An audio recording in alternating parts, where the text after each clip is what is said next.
नमस्कार। जय श्री कृष्ण। आपका बहुत स्वागत है आज के इस विशेष कार्यक्रम में।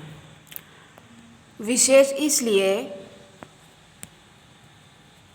क्योंकि ये आपके लिए बहुत ज़्यादा आवश्यक विषय है। हालांकि इसके बारे में पूर्व में चर्चा संपूर्ण मांगलिक दोष के बारे में हम पहले भी चर्चा कर चुके हैं और सभी प्रकार के मंगल कौन सी परिस्थितियों से,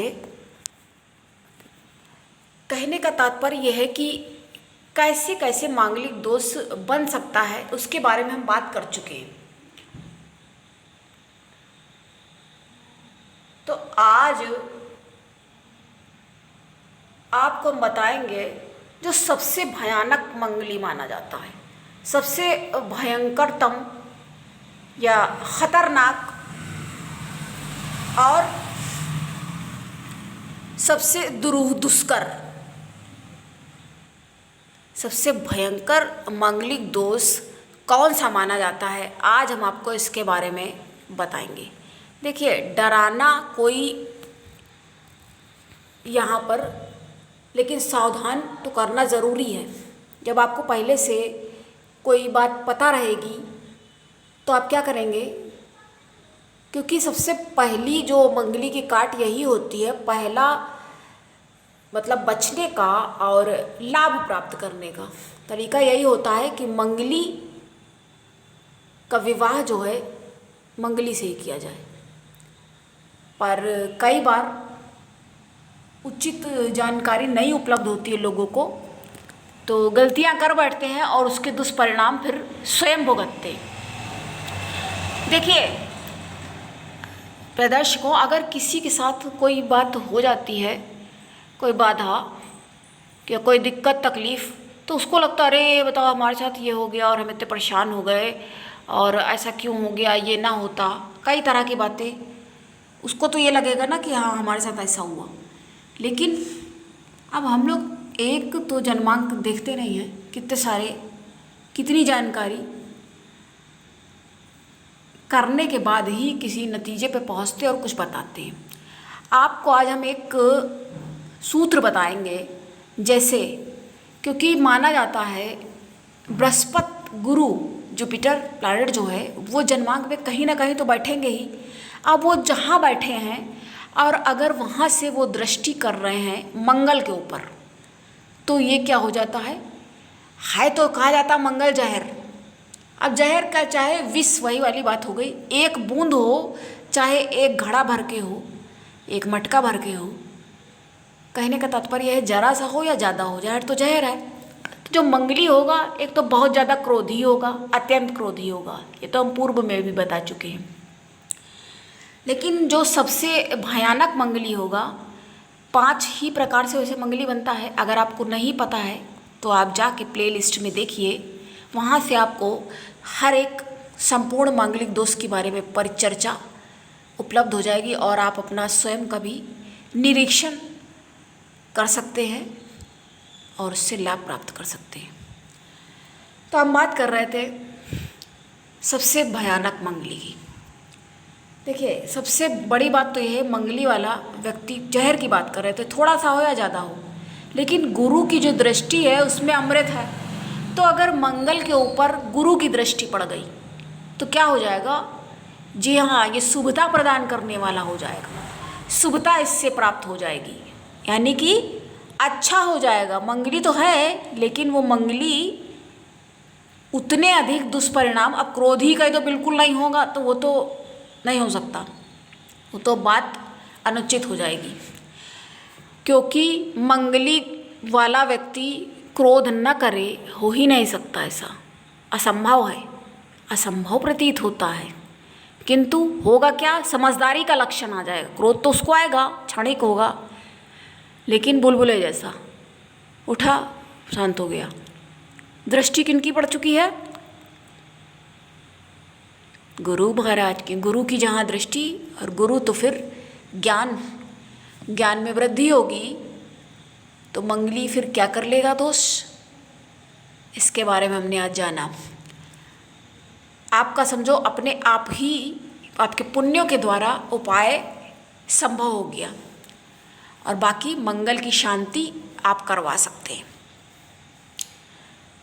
क्योंकि गुरु जहाँ बैठते हैं वहाँ का तो खराब करते हैं।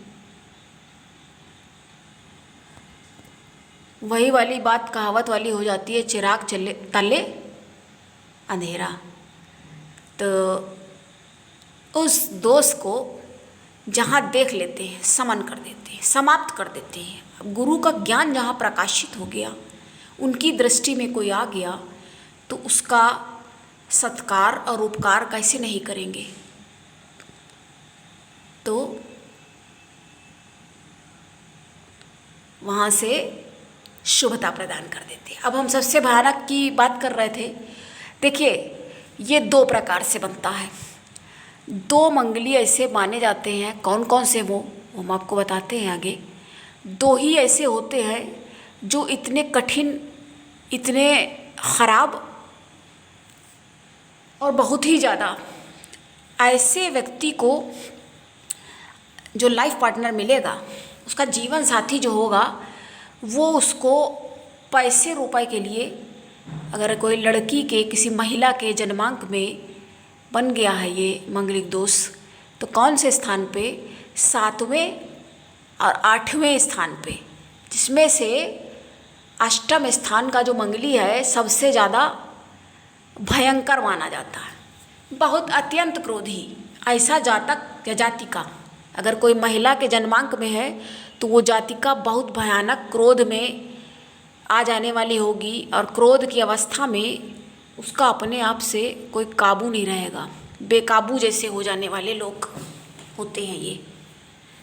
उसी तरह से यहाँ पे देखिए, मंगल जो है ये किसी महिला और पुरुष में कोई भेद नहीं करता। अब वो चाहे जातक हो, यानी कि कोई लड़का हो या कोई लड़की, अगर इस जगह पे, क्योंकि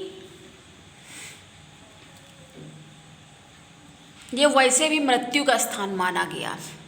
अब मारक जैसी जगह में आ करके इतना क्रोध प्रदर्शित करने वाला,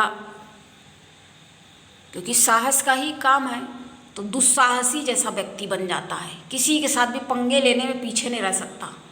और अगर कोई महिला है, अगर उसका पति हुआ, विवाह हुआ, तो बड़ी बात है। यहाँ तो हम लोग देख के समझ ही लेते कैसा क्या है मामला। लेकिन एक शादी करेगी, वो चलना मुश्किल होगा, कोई ना कोई वजह से लड़ाई झगड़ा हो करके दूसरे की तरफ आगे बढ़ना पड़ सकता है। पढ़ना पड़ क्या सकता है, ये हो ही जाता है, पढ़ ही जाता है आगे बढ़ना। जी हाँ।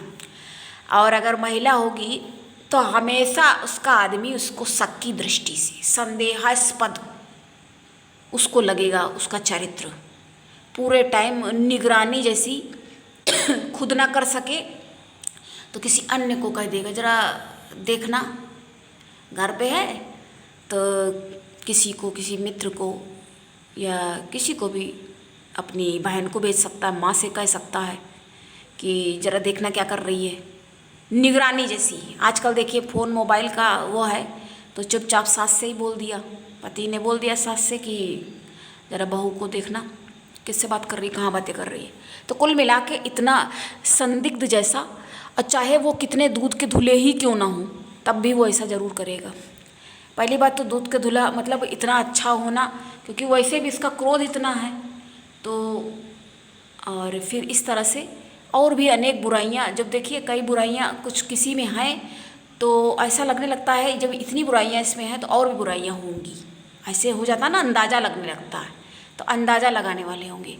और ऐसा आदमी जो होगा, अगर जिस स्त्री के अगर है, महिला के जन्मांक में यदि है ऐसा, सप्तम और अष्टम में मंगल यदि विद्यमान हो गया है, तो क्या होगा, उसका आदमी ऐसी परिस्थिति बना देगा, निर्मित करेगा कि एक एक रुपए के लिए मोहताज कर दे। एक एक रुपए के लिए क्यों देना है, पैसे जैसे मांग भी लिया, डिमांड किया, पैसा चाहिए, तो कहे क्यों चाहिए ये रुपया, क्या करना है इसका, एक एक रुपए का हिसाब लेगा। इतना दुष्कर और दुरूह कर देगा जीवन कि जीवन यापन करना ही उसके लिए बिल्कुल मुश्किल हो जाएगा, कठिन हो जाएगा। और कोई बहुत बड़ी बात नहीं है, जैसे विवाह हुआ उसके कुछ ही दिन के बाद इनका अलगाव हो जाए और सेपरेट हो जाए, सेपरेशन हो जाए, तो ये कोई अतिशयोक्ति वाली बात नहीं है। यहाँ पे कोई बहुत बड़ी बात नहीं है। जिन लोगों का कुछ ही दिन में ऐसा हो जाता है, देखने में आपको देखने सुनने में आती हैं, तो समझ लीजिए आप कि उनके जन्मांक में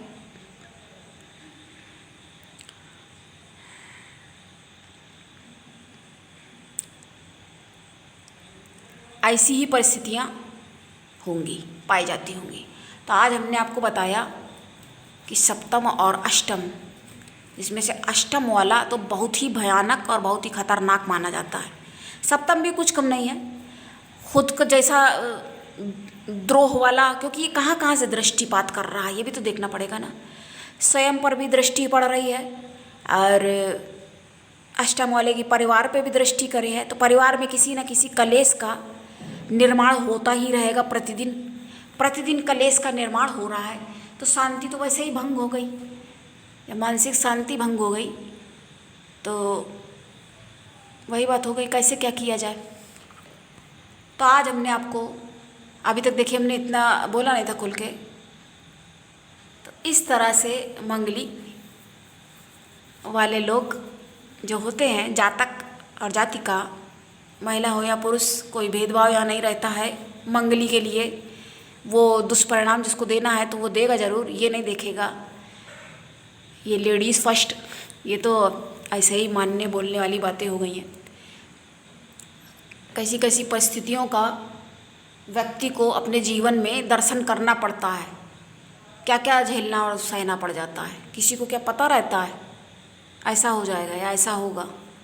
तो इसीलिए सबसे ज़्यादा देखिए ज़रूरी यही है कि जन्मांग विश्लेषण करा लिया जाए, क्योंकि ऐसे लोगों का परिवार, क्योंकि परिवार पे दृष्टि पड़ रही है, परिवार तो बच्चे कैसे होंगे, और लड़ाई झगड़ा ही आपस में हर समय परिस्थितियाँ कलेश की ही निर्मित होती रहेंगी। तो उससे अगर थोड़ा सा समझदार, क्योंकि अगर एकदम से आप नहीं कुछ देख समझ सुन रहे हैं, ऐसे ही कर लेंगे, तो बाद में फिर खुन्नस खा रहे हैं और कुढ़ रहे हैं एक दूसरे को देख के, तो क्या लाभ रहा ऐसे जीवन का, क्या मतलब रह गया। तो एक बार फिर से वही बात कहेंगे, जन्मांग विश्लेषण अनिवार्य है, बर्थ चार्ट एनालाइज कराना बहुत ज़्यादा कंपलसरी है। देखिए जब हो सकती है किसी चीज़ की सुविधा, क्योंकि कौन से ग्रह को स्ट्रांग किया जा सकता है ये तो जन्मांक समझ के ही, देख कर ही पता चल सकता है। यूं ही कोई भी हल करना सही तो नहीं माना जा सकता। ये तो सरल छोटे से उपाय हैं जो हम बता दिया करते हैं कि प्रतिमाह एक बार सुंदरकांड का पाठ अपने सामने स्वयं सुने बैठ करके, खुद कर ले बहुत अच्छी बात है, या सुने श्रवण करें। तो आज के लिए इतना ही। इसमें आज हमने इस वीडियो में जाना कि सबसे भयंकर मंगली कौन होता है। अब आज दिन भी मंगलवार का है, तो ये जानकारी हमें लगा आपको बताना चाहिए। वैसे तो हम पूर्ण जानकारी आपको बता चुके हैं, तो उसको आप जा कर के अगर आपके में ऐसा बन रहा है तो आप देख सकते हैं। तो आज के लिए इतना ही, मिलते हैं फिर अन्य परिचर्चा के साथ। और जो हमें बताना है, जो शेड्यूल चल रहा है वो तो है ही। तो अभी के लिए इतना ही। नमस्कार। जय श्री कृष्ण, जय बजरंगबली।